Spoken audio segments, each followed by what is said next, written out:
This is the Illuminate podcast, a Sandy Boy production.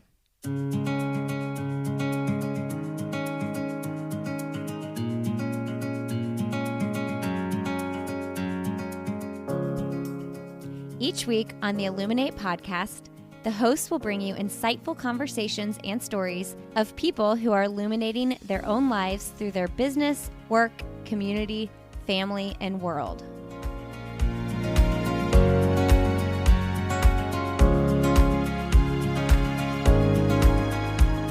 Hi friends, welcome to the Illuminate podcast. I am one of your hosts, Kristen Struer.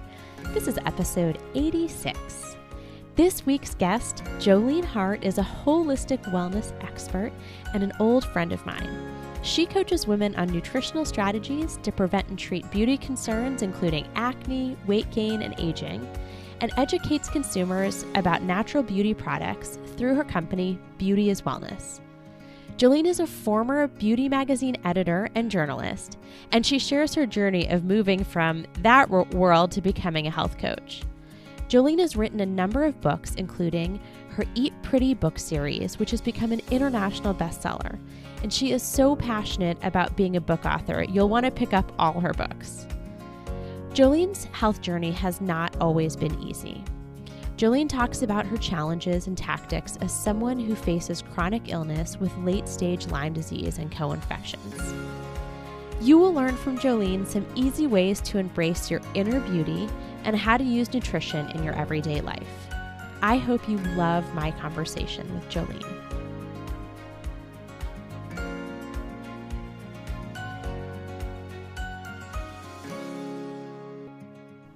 Jolene, welcome to the Illuminate podcast. I'm super happy to have you here today. It's so nice to be here. Thank you.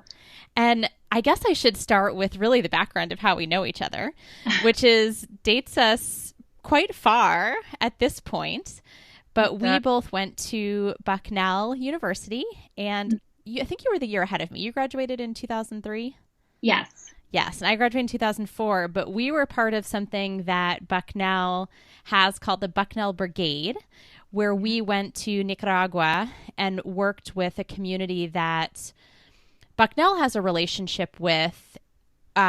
It started after, which hurricane was it? Now I'm blanking on which one it was.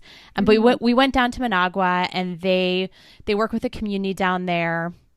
And they were building a health clinic and serving people who had been displaced from the hurricane. Mm-hmm.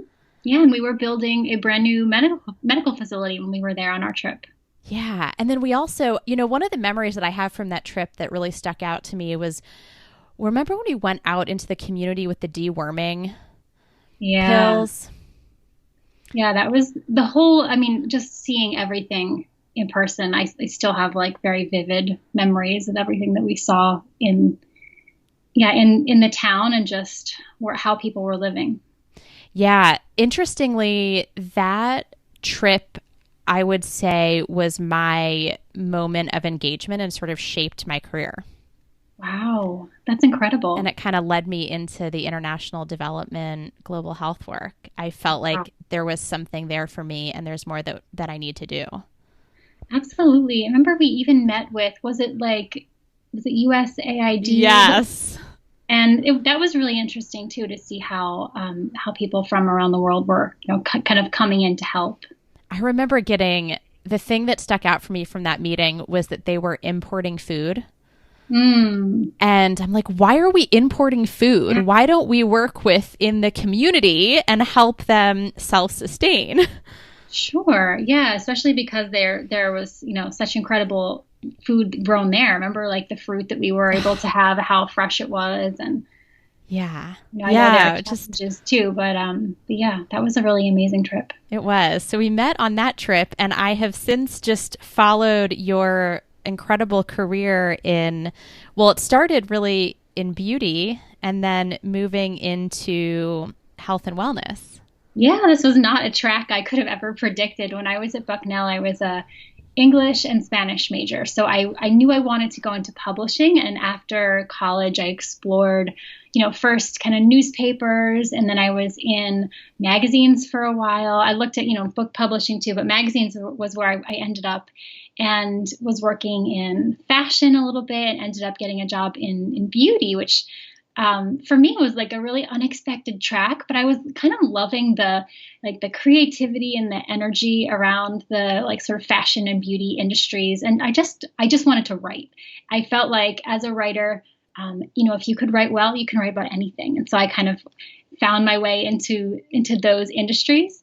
But from there, I had some really persistent skin issues that had been, I guess, probably over a decade. Like when you knew me, I'm sure I had a lot of them. I had cystic acne and eczema, and was, seeking help from doctors, but also as working as a beauty editor, I had access to all kinds of skincare professionals. So celebrity facialists, top dermatologists.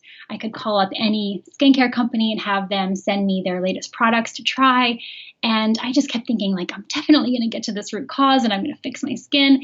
And it wasn't happening to the point of resolution. I got really good at covering up what was going on in my skin.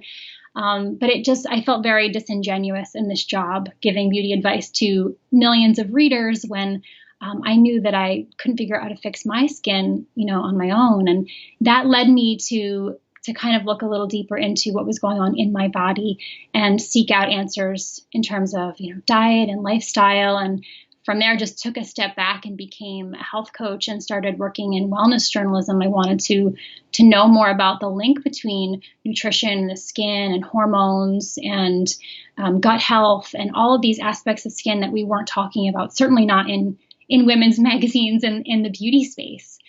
So that's kind of how my career sort of wound its way to where I am today. That's amazing. The fact that you had access to the products and the experts that you did, but that wasn't getting to the heart of your issues or helping resolve them. And not only that, but I kept being told, no, you shouldn't look at this aspect of it. No, there's nothing that you can do with your diet. No, you're kind of you're barking up the wrong tree here. Let's look at topically what we can do.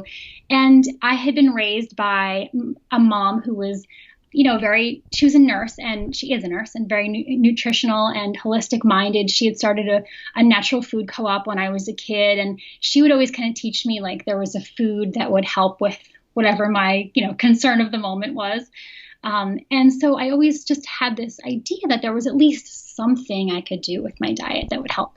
I had no idea, once I went down that rabbit hole, that everything that I was doing and choosing had really led into what was happening on my skin, what was manifesting on my skin. But I certainly was told by everyone that I checked in with, no, there's really nothing there. No. So what did you learn? I learned, so I had, around the age of 10, I had become a vegetarian, and I had, eaten well, especially when I was at home. But going into high school and college, I totally became a junk food vegetarian. So yes, pizza is vegetarian. There are lots of different snack foods that are vegetarian, and didn't have an understanding of how to, first of all, manage my blood sugar. So going from snack to kind of grazing to sweets, I had a real sweet tooth. I was on a blood sugar roller coaster constantly. And that really does a lot to imbalance your hormones. So hormones were a big thing for me. I also found out that I was intolerant to gluten, and I knew that I had been since I was a child. I used to get asthma attacks from wheat when I was a little girl, but gluten intolerance wasn't really something that was talked about until more recently. And when I finally took gluten out of my diet, the inflammation in my body reduced dramatically. So just looking back at pictures, the puffiness and inflammation, you can see it in my face and my body and my skin. And after removing that, that was just a huge boon for healing for my gut and for my skin. So those two things, besides working on digestive health and, managing stress, all of that goes hand in hand. But it really, for me, it was blood sugar and looking at what foods I was reacting to that were really inflammatory in my body. And how do you know when a food is inflammatory to your body? That's such a good question. So really the kind of gold standard is doing an elimination. You can get testing done. And if you are having any kind of like, gut dysfunction at the moment, you might come back as being reactive to a lot of foods, and it ends up being pretty overwhelming. And you can take a ton of foods out of your diet, but sometimes that's not the easiest or the most helpful thing to do. Sometimes it's really stressful. So usually, to my clients, I recommend starting with one or two of the foods that tend to be the most inflammatory. Gluten, certainly if people are experiencing sensitivity and skin issues, dairy can be an issue for a lot of people. And trying a few weeks without it and seeing, hey, you know what? My skin's not breaking out as much, or I'm not itching anymore, or, we kind of seeing, I don't have that brain fog or those headaches, and just really starting to cultivate that inner listening skill that I think a lot of us have sort of lost along the way, is just listening to what our body is telling us about how it's reacting to things. And I know I certainly had really disconnected from that during my teens and 20s as well. So it's about taking some of those foods out, trying a few weeks without them, and seeing how your body and your skin respond. Yeah, I think your listening point is really important, especially now, because there's so much information about what you should and shouldn't eat, and it's hard to know. It's hard to cut through the noise of it and to know what's right, and probably there's a lot there of what is your body telling you and how is it reacting. Absolutely. And so much of wellness now is just finding like panacea in this particular workout class or this smoothie or this supplement. And it's like, it's so dizzying, and you're looking at everyone else and thinking, oh, well, it worked for me. And it's really, like you said, it's about figuring out what works for you by listening to how your body responds. And only you can do that. Yeah, no, I think that's really important. Okay. I want to go back to your mom's natural food co-op. Yeah. That is so cool. It's really cool now, but it was the most embarrassing thing when I was a child. Like the foods that I had in my lunchbox were like tempeh, like things that people eat now if they go to like a really cool vegan restaurant. I would bring those to first grade, and I think at that age I just desperately wanted to be like everyone else. You want to have like a peanut butter and jelly and fruit snacks? I wanted like bologna or like peanut butter and jelly, and like, or to get like the hot dog at the school lunch, Right. And it wasn't happening. But yeah, now I look back and I'm like, Mom, thank you so much. And also, I wouldn't be in this career if it weren't for you, because you taught me everything. You taught me just to have that intuition around what your body is telling you, and also that food is medicine. And in knowing that, maybe even earlier than some people are being exposed to it earlier, it really helped me to shape this career. Does she still have the co-op, or what happened to it? No, I think at one point it just kind of became, you could get a lot of these foods in regular stores now. Okay. And sometimes you go to like Whole Foods and I see these foods that I used to get, like, and she would get them specially, like, decades ago, these companies that have been around for a long time. But it was always really exciting because there would be like a big truck that would come and unload like a huge order, and all these women from our town who were also, like the crunchy moms would come over and they'd all get their orders, and it was always really fun. And I think maybe as part of why I enjoy like cooking and I'm like a foodie a little bit is because I just love experimenting with new ingredients, and we were always exposed to weird stuff as kids. That's really awesome. Yeah. She's a cool lady, even if she doesn't give herself that much credit. She thinks that, she learns a lot from me. I'm like, no, you taught me everything, Mom. Oh, I love that. That's so awesome. So you got your certification in integrative nutrition. Yes. So the Institute for Integrative Nutrition. What does that mean? So integrative is looking at your whole body. And I think some people use the word holistic. I like the word integrative because it sort of represents that you are taking into account not just one thing over another. You're not just looking at your physical body or your mind. You're not just looking at your nutrition. You're looking at everything as a whole. And certainly I learned with my skin that everything is really tied into one another. So who would have thought that my gut health would have been such a huge indicator of my skin health on the outside, or who would have thought that, what my periods were doing and my menstrual cycle was going to be such a big impact on my skin, or how I fit into my clothes, things like that. Yeah. I mean, really, you don't ever think about those things. Right. And one of the things that I use this as a coach, but we talk not just about nutrition, but about something called primary foods. So primary foods are the aspects of your life that feed you in a way without actually being nutritious. So your relationships, career, your education, your spirituality. And we kind of go through and talk about, how these aspects of our life are feeding us and nourishing our bodies. And quite often they're a very big part of what's going on in our health and wellness. Which makes sense because it drives your hormones, your stress levels, your behavior, your sleep, certainly your reaction of how you eat food. Mm-hmm. Your self-perception, what you see when you look in the mirror. Yeah, your choices for sure. So all of those are part of integrative health too. And I think that's so cool. It makes so much sense, when you think about your health that way.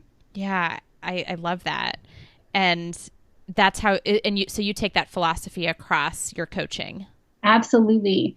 And the other side of my philosophy is, just bio-individuality. So what might be amazing for me might not necessarily be the best thing for you or, your coworker or your neighbor. So we look at each individual body and what diet works for them, what kind of movement, what kind of mental health and spiritual health, all those things are individual. Yeah, that's great. And so important. So on your website, it has beauty as wellness kind of everywhere, kind of at the core. Tell me about that. Tell me about your philosophy.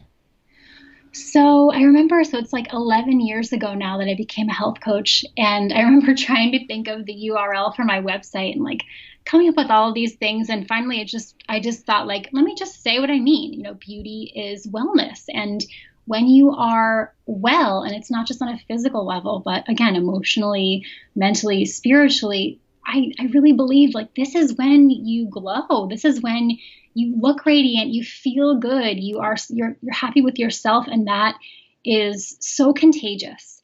And a lot of that idea is the core of my latest book called Ignite Your Light, all about your personal energy. And I think, your energy is an alchemy of your thoughts, your feelings, your food choices, your movement, the people that you surround yourself with.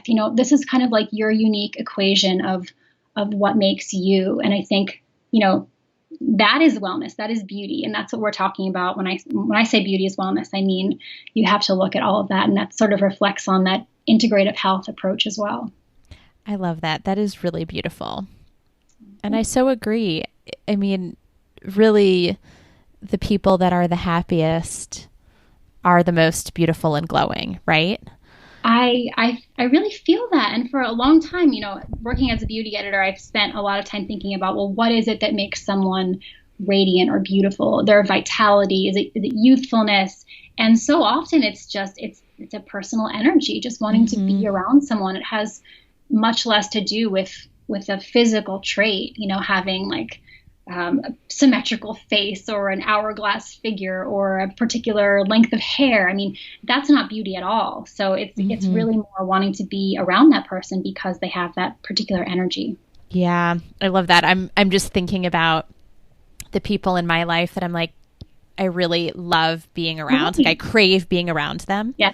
And it's because of that energy. It has nothing to do with anything that is really physical, right? It's just, it's that energy that they exude.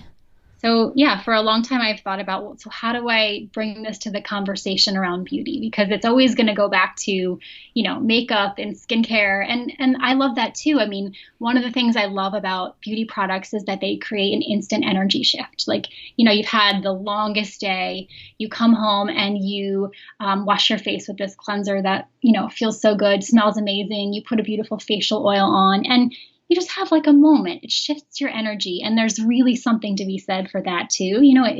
It brings you a moment of joy and self-care, even just touching your own skin, giving yourself a little massage.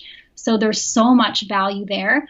But I really wanted to add to that conversation and talk about, okay, what's like our energetic beauty and how do we shape that? How do we create that and encourage other people to think about it too? Mm-hmm. Yeah, that's so great. So I'm curious, So you went from, kind of being in the corporate world, right? Right. To taking, what was it, a leap of faith to step into your own thing? What did that look like? That's a big risk. Yeah, there were a couple, I feel like I'm really good at trusting my intuition and saying this isn't right. And so there were a couple jobs, different journalism jobs, where I was like, you know what, this just like isn't right. And I worked in newspapers for a while and was doing like hard news, police beat, and was like, this is just not right. And then I ended up at a job where I was a red carpet reporter and did that for a little while. And that was just not right either, because it meant, asking people, are you getting a divorce? What's your relationship status? All these prying questions that made me feel like, oh, this is not what I want to be. This is not uplifting me. This is not letting, my light shine or theirs. No one wants to be having these conversations. Mm-hmm. So I was leaving a lot of those jobs. And then finally, around the time that I ended up becoming a health coach, I just kind of knew it was the right time to move on. And it was around the time when the economy had taken a big dive. Nobody was getting promoted at our magazine. And it just felt like, you know what, this is the time to take the risk. Like, if you don't do it now, who's to say if you ever will? So, and it sort of unfolded in a way that I never expected. I thought maybe I'd be a freelance writer for forever, and quickly realized, like, no, I want a health coach. Like, when I took my, Myers-Briggs personality test, I'm the counselor. I'm the person who loves to listen and brainstorm and help create a strategy to resolve something, or deeply dive into research and help you to apply that to your life. And so it all came together like, oh yeah, duh, this is what I should be doing. And, not in a way that I ever could have planned or expected, but I was glad that I kind of followed that path. That's awesome. So you've written 5 books. Yeah, amazingly. It really is amazing. Tell me what goes into the book writing process. I love the book writing process. This is what I was born to do. And I feel like it's funny, because in the world of media where things are so instant, like you write something, click, it's published. Mm-hmm. It takes so long to write a book. So usually, I've usually get about 4 months to write the actual book, the text of the book. But then you go through this whole year of, okay, now we're laying it out, we're designing it. We get, this version of the edits where you get to actually go through with a pencil and like check every period and comma, and just watching it come together is so amazing. And then you have about a 6-month period where you don't see or hear anything, and then the book sort of arrives and it's created. And yeah, it's, in all the years I've worked in magazines, you never really close that circle with your readers. Like, once in a while you hear like, oh yeah, I read your article. But with books, it is a completely different connection. Like, I get messages and DMs every single day from readers from around the world. Like, this changed my relationship with food. This completely shifted my outlook on my body. And like, it is a completely different experience for as slow and as long as it is. I just think it's so worth it to be able to create something that you're really proud of and that kind of hopefully can withstand the test of time. I love that. And you're illuminating in so many ways from your book that somebody, on the other part of country or in another country is reading and changing their lives. And you're just going to keep doing that by another person picking up your book or books. And really, that's exactly how my books have been shared. It was never a big media tour or TV appearances. It was buying it for your best friend and your sister and your neighbor and your coworker, mm-hmm. and giving it for birthdays. And it's so organic in a way that I absolutely love. I just love that that's the way it has found its way into so many people's hands. So that's cool. Okay, you're not supposed to probably have a favorite, but do you have a favorite book? Or maybe, let me ask you that question first. Do you have a favorite book? So Ignite Your Light, my latest book, is a super personal and, like, I don't want to say emotional because maybe that'll be off-putting to some people, but it's a really personal book. And so I think it's almost like the book I was meant to write. And I feel like even though the Eat Pretty series has has sold hundreds and thousands of copies and is now in 5 languages. And it's just unreal. I felt like those were like the warm-up books for me to write Ignite Your Light, because it was such a transformative book for me, writing it through chronic illness and having the book be partially inspired by chronic illness. It felt like the book I was meant to write, and in all ways, I just kept being led toward this book. So it's really special to me. That's awesome. And it feels really relevant now because I think chronic illness has emerged as a topic that is less taboo than it ever has been. Yes, who could have ever imagined? I mean, with like long COVID, this is what we're talking about now. Yep. Is all of the symptoms that, I have late stage Lyme and co-infections, and a lot of the symptoms that myself and others in this Lyme community experience are exactly those of long COVID. So it's something where, it's been dismissed for a very long time, and we don't know or understand enough about it. And hopefully this will drive more research, more funding, just more interest in being able to resolve these completely, sometimes utterly debilitating symptoms for people. Yeah. I worked with Avril Lavigne in my last job. I was at Special Olympics, and she's one of our ambassadors. Yeah. And Lyme is a major platform of hers. Absolutely. And so working with her, I learned a lot about it, and I just never, ever knew how devastating that disease is. If you had asked me, I thought it was achy joints and being tired. I had absolutely no idea. Yeah. Can you just talk a little bit about Lyme and what that means for a lot of people? Yeah. I mean, it really manifests in different ways in different bodies. And the symptoms really run the gamut. Sometimes they refer to it as the great imitator.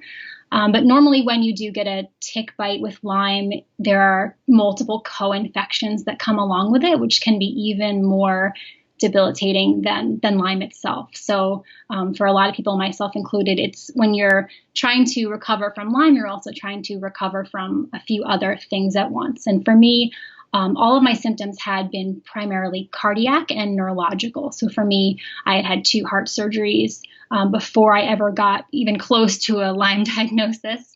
And, way. Years of being treated for cardiac symptoms with never any mention of Lyme, or not to mention like co-infections. People are like, don't know what that is.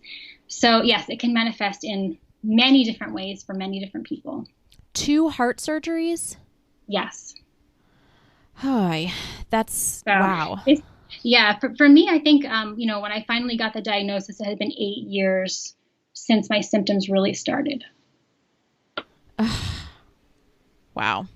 And I mean, the thing is, now that I know a lot more about it, not everything, but that this is unfortunately very typical that it takes so long to diagnose. Yeah. And now that, and me too, now that I know a lot more about the different ways that symptoms manifest, I'm kind of like a textbook case for the Lyme and co-infections that I have, but most doctors aren't really aware, and many of the tests are very fallible. So you won't necessarily get the right result.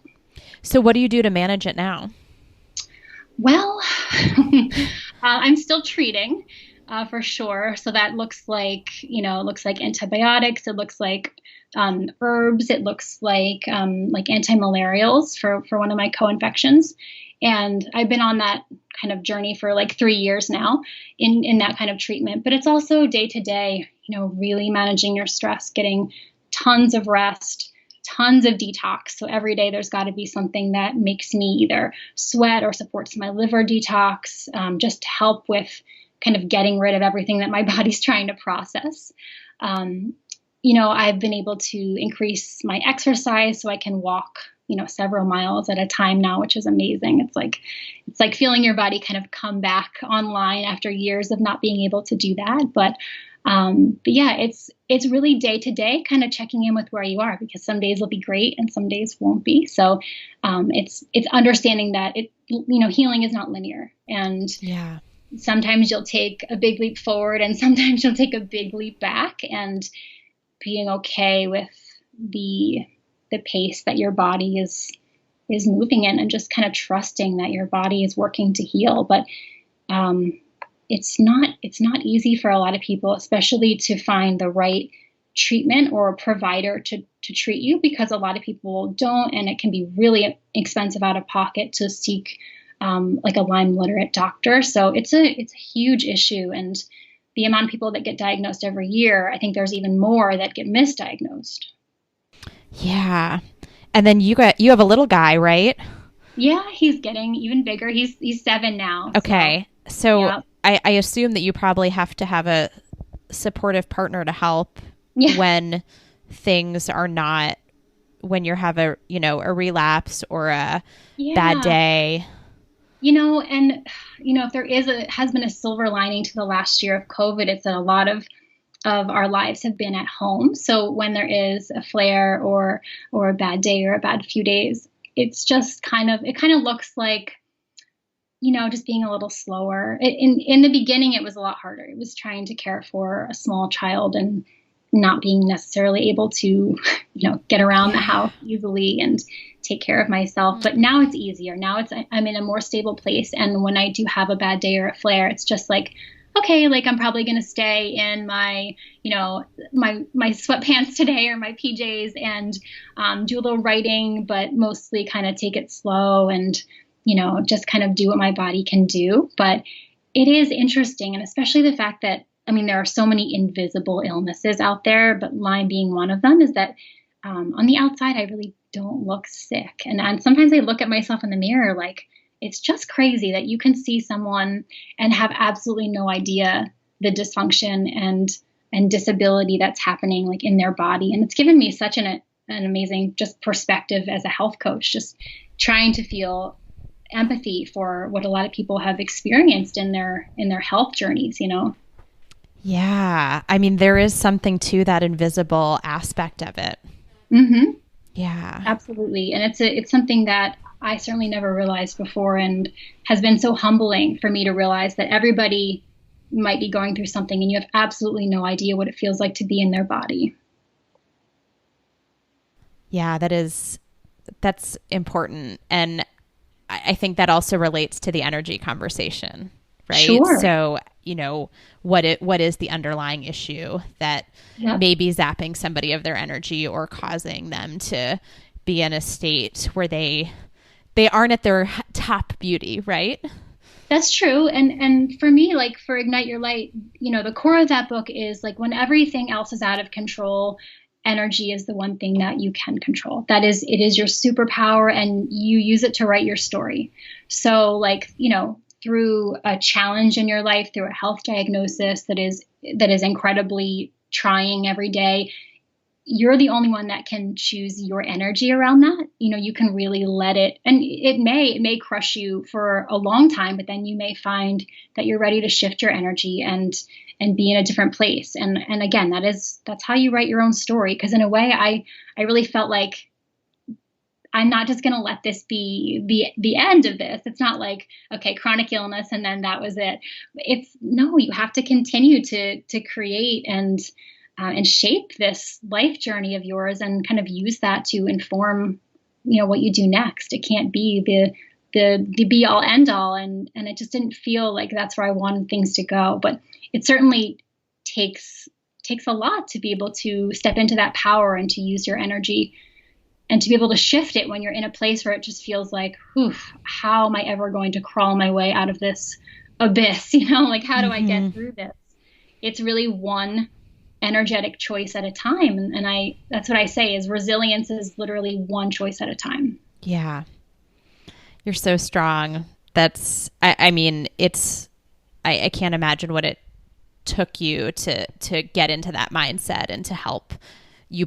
Even that sometimes there's one step, that first step, right, is so hard to take. I think everybody has it in them, and uniquely, like being a mom of a very young child, when a lot of this hit me, like you really have a lot of motivation around, I got to get through this. Like there's no question. Yeah, that's true. Because there's somebody else relying on you. Absolutely. Yeah. And it stops being about you. So yeah, I hope that you continue on the healing path that you're on, and, you know, that there's more advances to understanding some of these root causes that exist around Lyme. And there will be. I really do. And this is my 6th spring of being here with like really chronic Lyme. And this year I feel better than ever. So I don't know why I like schedule it by spring and remember all the different springs that I felt like the world kind of waking up from winter and my body not being ready. Like I just felt like, how can it be spring and I can't like really go outside and move around? And this year I really feel a lot differently. So I know that awesome. change is happening. We all need to move around in this spring of 2021 after surviving the last year. So I'm so happy to hear that. You really just have to look back and realize how far you've come, because the progress is so incremental. Change doesn't happen overnight, and that can be frustrating, but it's really nice to look back and say like, it is spring and things are different this year. And, you know, you have so much hope for continuing on that healing journey. That's awesome. Okay, so that actually brings me into, I want to just ask a couple questions about your philosophies and some of your routines, and obviously fully recognizing the important thoughts that you shared about how every person's different. But you do a lot of seasonal nutrition, getting in sync with the season. So what does that look like? What are you going to do? We're entering spring. Like, let's talk about spring. What does that mean? Oh, so good. So spring is the season of detox, and both spring and fall are times when your body naturally ramps up on the detox. But coming out of a long winter, we're eating heavier, more cooked foods. Some of us have put on extra pounds just from holiday weight, from your body naturally kind of storing a little more fat in the winter. Or COVID. Spring becomes the season, or COVID, yeah, the whole last year. Spring becomes the season of naturally lightening. So you have all of this green, chlorophyll-rich, naturally supportive of detox foods. When you look at what's fresh this season, things like asparagus and artichokes, all of those foods have particular phytochemicals that actually support the detox processes of the body. So it becomes this moment where it's not just coincidence. This is happening because this is that season of supporting detox. And you notice that there's not a lot of fruit that are in season in the early spring. So you do get strawberries kind of later on as we're getting towards summer. But this is a very spare season. It's a good time to cut back a little bit on sugar, do things that are even a little bit more bitter. There's a lot of bitter greens in the spring, and that's really good for supporting your digestion, having a digestive tune-up at this time of year. And that really helps to get your energy going as we build into summer, when there we go. All of the juicy summer energy driving fruit is there. You know, it's when we really get all these naturally sweet foods, naturally sun protective, vitamin C rich foods. But for the spring, it really is about kind of lightening, a little bit more spare foods that are going to transition from, again, like the heavier, more cooked meals of winter into what is going to be fresh this season. I love that. That's great. And it's, this is like my favorite time to see what the farmer's market starts bringing out of the fresh that they offer. Yeah. Yeah. Okay. So I want to go back to the anti-inflammatory conversation. Are there some tools that you use just in your everyday cooking or recipes, or, things that you do that help you with your anti-inflammatory processing? Sure. Well, the good thing to know, and we throw on the word inflammation, anti-inflammatory, and there are certainly foods that are really strongly anti-inflammatory. Ginger is one. Turmeric has that compound curcumin that it's very anti-inflammatory. But any like whole fresh food is also going to be anti-inflammatory generally, unless it's something that you are reactive to. So as long as you're eating whole foods, you're eating fresh, you're, skimping on sugar and processed foods, that's already going to be an anti-inflammatory diet. So that's good. It's like people get really worried that it has to be very like particular and strict on certain foods. it's just whole, fresh, colorful, seasonal. That's all anti-inflammatory. But for sure, using lots of different spices, herbs and spices are really strongly anti-inflammatory. So adding more of those, again, in season, they always have particular benefits, whether it's supporting digestion, being wonderful for detox. Maybe they're high in a particular mineral supportive of your body, but all of those foods are going to have even more of an antioxidant value, anti-inflammatory value. Love that. And then how about balancing hormones? Is that, are the best tools around that controlling your blood sugar? Are there other things that you use Absolutely. or you recommend? You picked it up so quickly. The foundation of your hormones is really balancing your blood sugar. And I work with every single client on blood sugar balance, whether they're coming to me with weight loss goals, whether they have skin concerns, whether they just have low energy.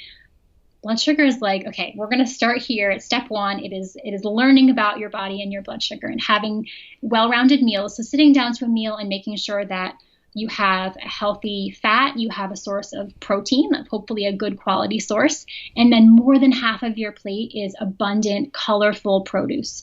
Fruits and vegetables. Hopefully there's leafy greens there. That's always a really powerful source. But structuring your plate like that at every meal. And I really find, especially as women, I don't know if we maybe don't take the time to always make a meal for ourselves, but I see a lot of people who will have like a yogurt and think it's like a meal, or either that or skip a meal and think I'll just catch up like at dinner, or, I'll miss this meal and catch up later on.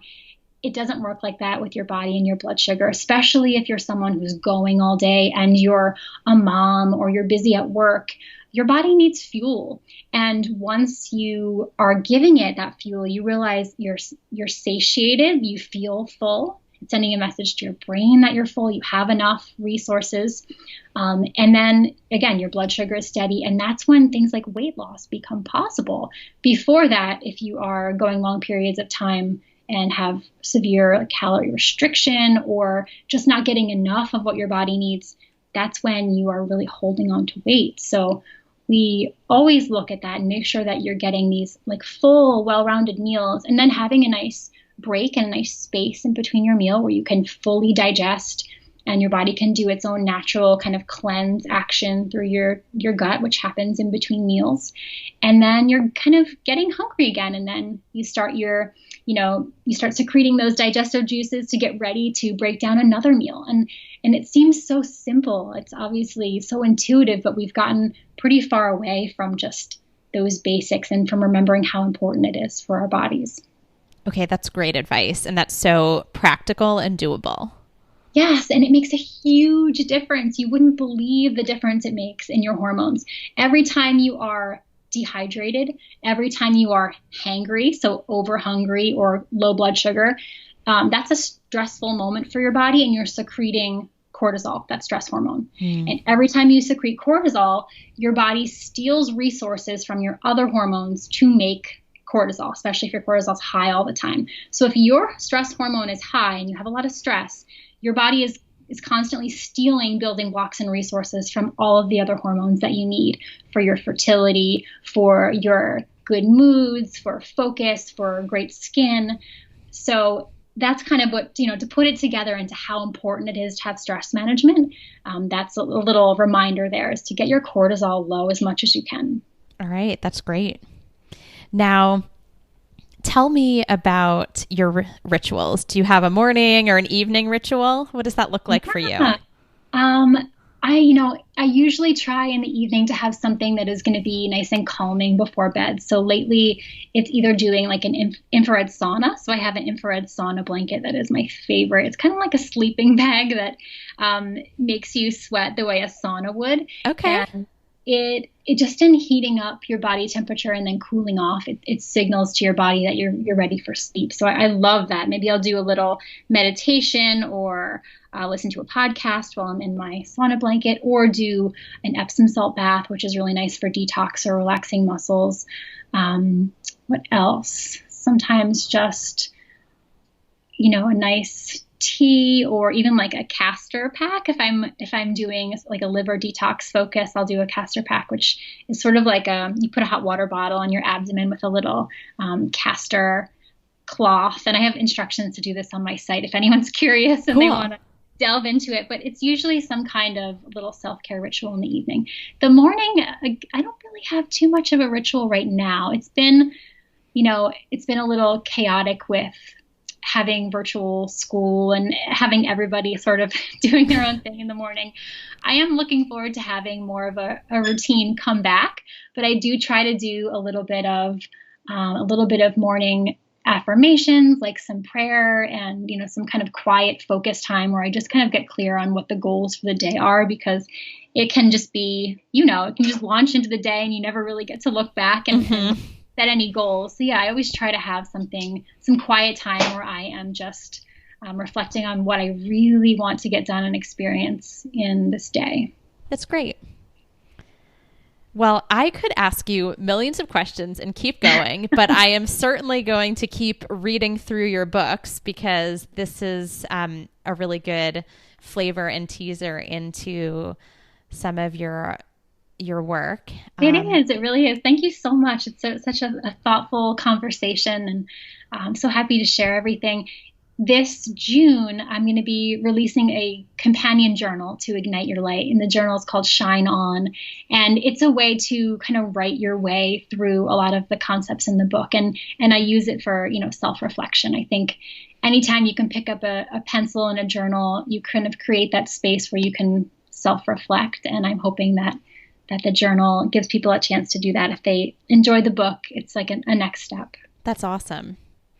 Well, let me ask you our end of podcast questions. Sure. So you are illuminating in so many people's lives by your work. Can you share somebody who illuminates for you? Oh, absolutely. So my dear friend Sue Weldon, who is the founder of an nonprofit organization here in the Philadelphia area called Unite for Her. It's an organization that provides free complementary therapies to women who have been newly diagnosed with breast cancer. So while they're receiving treatment, they get complimentary yoga, Reiki, organic CSA veggies, massage in their home. They get counseling. All these resources are kind of given to them to help them mind, body, and spirit through their treatment. And it's just, Sue has taken her own journey with breast cancer and created this really beautiful program where it's just giving. It's just no strings attached. Everyone gets to receive. And she is such a beautiful mentor and role model for me. And I'm just so glad to know her. And I'm an advisor to Unite for Her and have been so honored to be able to work with them in their program. That's amazing. Thanks for sharing her. Okay, we'll link in the show notes your books, but do you have a book you recommend? Sure. And this book was really inspirational to me when I was creating Ignite Your Light and just kind of journeying through chronic illness. But How Healing Works by Wayne Jonas, I think it's Dr. Wayne Jonas, is a fantastic book for anyone who wants to explore the mysteries and the just incredible aspects of healing in the body and healing on so many levels. It's packed with scientific study references. It is not like a woo-woo out there book. It is all about the incredible stories of people healing, from Wayne Jonas, who has been a doctor and I believe at Walter Reed for years. He's worked in so many different positions, but it's a fantastic book and really inspirational for anyone who is interested in just the mysteries and kind of the amazing possibilities of healing. Awesome. That sounds like a great book. And what is your message for the world? Well, I just want to remind you that only you write your own story, that no one else can do that. And, if you can take your energy as your tool along the way, that can help you to shape that story. But, don't let anyone but yourself write that story for you. Wasn't that a fantastic conversation? I learned so much. Thank you for being here, Jolene. And thank you for listening. Have a wonderful week.